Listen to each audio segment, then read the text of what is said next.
All right, y'all, I'm finally done editing on the Insta360. I put it on the Premiere Pro, but I forgot I was supposed to show you the process. But actually, that's okay because as I was finishing and thinking on how I was going to explain it to you, I was like, no, we need to start with the very, very basics. That way you understand exactly what the software is going to do. Because believe me, once I turn you around, it's going to look a little bit overwhelming if you haven't seen Premiere Pro before, right? Or if you don't know too much about it, okay? So what I want you to take from this video is layers, layers, layers, layers, layers. What do I mean by that? So really quick, for example, let's just take this video that you're seeing right now, right? Me talking. This is going to be layer one. So this video right here as a file, I'm going to put it on my timeline, right? That's going to be layer number one. That's just going to be my video. But you know what? In my video, I kind of want some text to come right here at the bottom, like, I don't know, welcome back, right? Well, I grab my layer of text and I just put it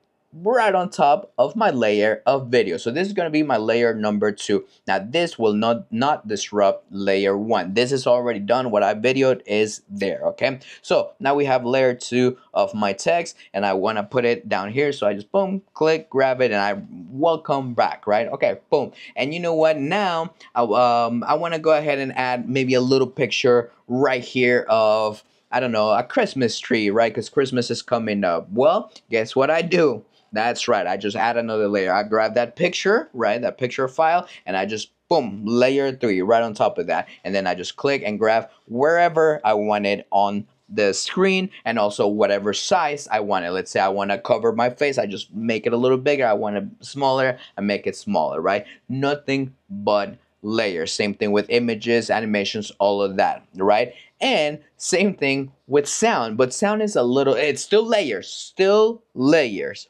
but it works a little bit different, all right? So let me go ahead and turn you around. That way you can actually see now what I'm talking about, and then I'll actually show you the layers, how to position them, and things like that. So let's go. Okay, this is Premiere Pro, okay? And yeah, obviously you can see there's way more things that we can do on this software, okay? But we're gonna stick with layers, and once you understand that, everything else, it won't be as overwhelming, okay? So let's go ahead and start with a single layer. Well, first, from here and up is nothing but video. From here and down is nothing but audio. All right, we're gonna start with the video part first. All right, so this is our timeline right here. If you remember from our last video, the timeline is pretty much just your video, right? It's the time on your video where you position and what it is that you want to do at that specific time, right? Okay, so we are at this spot, and if you can see, we only have one layer. There is nothing on top of here, so we only have one layer, which is our video. Okay, perfect. But let's say I want to add the text that we were talking about. All right, so this right here is a layer of text, and okay, let's just go ahead and move it there. At this same spot in time, we have layer one, which is the video, and we have layer two, which is the text. You guys see the text right there? Let's say, you know what, I don't want the text right there. I actually wanted the text up at the top. That's fine. I just click it. There is two ways to do it. You can go ahead and click and grab. Personally, I don't like it doing it that way. I'd rather do it over here because you're gonna have to learn this side anyways. So my suggestion is might as well just get used to doing this. But for starting, you can do it this way. If you choose to, I'll just go ahead and do it this way, all right? So I have my text selected, and I wanna go up, and then see, I just click, drag, and text is going up. I want it all the way up. There it is. That's where I think the text looks good.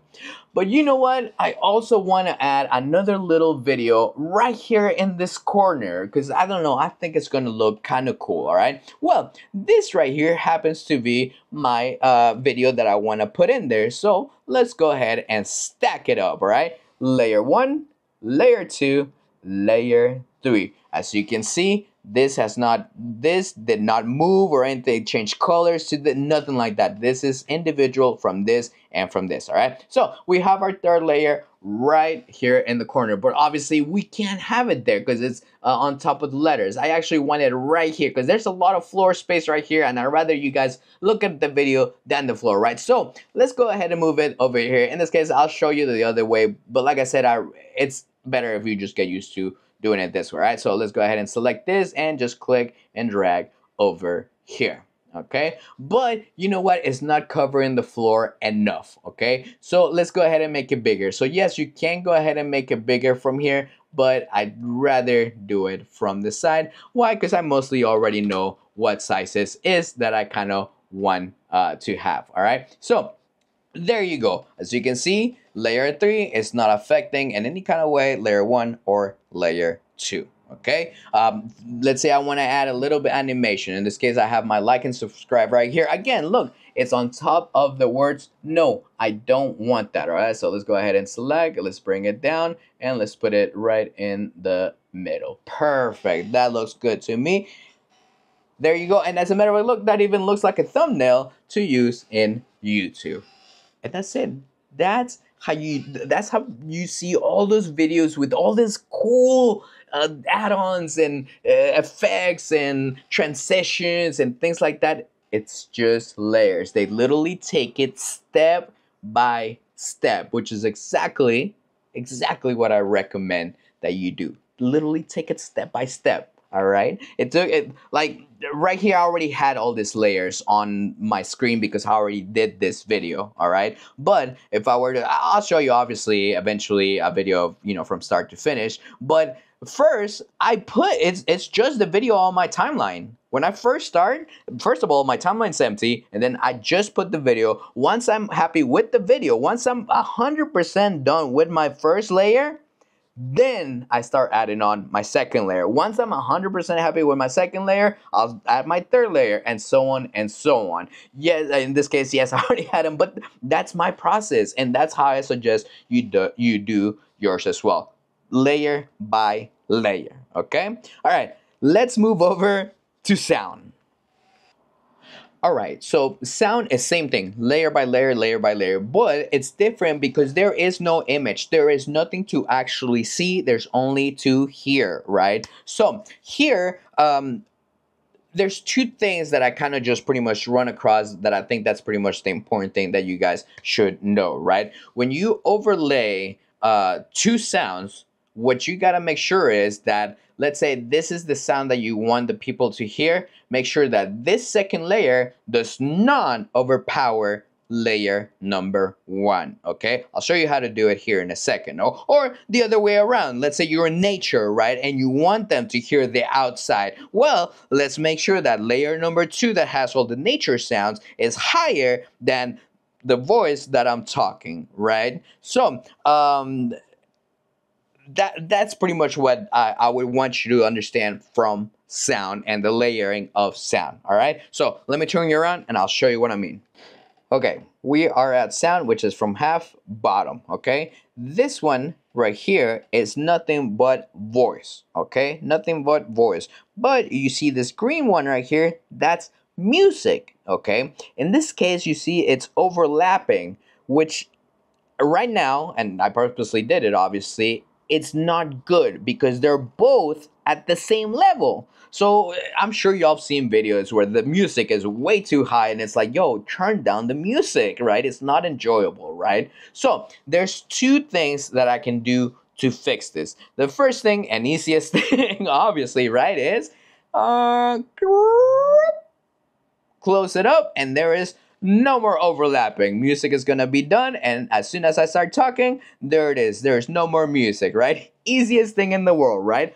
But let's say you want to do it where, no, I want the music all the way up to here, but obviously as soon as I start talking, I want the music to start fading out slowly, right? That way it doesn't drown out the voice of what I'm actually saying, right? So how do you do that? It's actually quite simple, all right? So if you notice right here, there's a little music sound icon right there. All I have to do is click on it, and on the right hand side, there's different ways to set up the menu.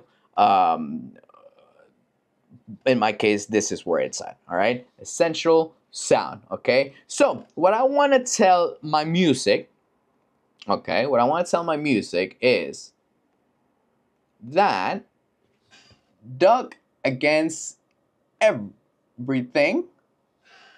And what it's going to do is that automatically, once the music hears something else, it's going to start lowering and fading out the sound automatically. All right. So, I think for sound, that's all I kind of want to show you because it does get well, at least for me, it gets tricky because sound mostly is you want to go ahead and make those transitions or wherever you're going to say something important or things like that. The beat must match what you're showing. The music that you use must match the video, right? So it is a little bit more tricky, but for now, I think we're just gonna go ahead and leave it there. All right, so let me go ahead and turn you around and talk about the last things. All right, y'all. So I hope that wasn't too overwhelming. Don't let this software fool you. It's not that crazy. It looks crazy, not that crazy. All right. Once you understand that it's literally just you just take it step by step, literally step by step, you'll be fine. Okay. So I think for this video, that's enough, right? I think that's probably enough for you guys too. So make sure to follow along. I think the next one that I want to do is a review on the cameras that I have, right? Specifically my Insta360 X4 because I love it. I love it. I love it so much. And you guys just learn how to use the software on the Insta360 Studio, right? But I also want to show you back on Insta360 Studio, instead of going up, down, left, right, twisting, I also want to show you how to make the image closer, wider, or tiny planet, which is by far my favorite. How is that going to help you? That's how you achieve those fake drone shots. All right. So make sure to subscribe and we'll see which one I choose for the next one. Until then, peace out.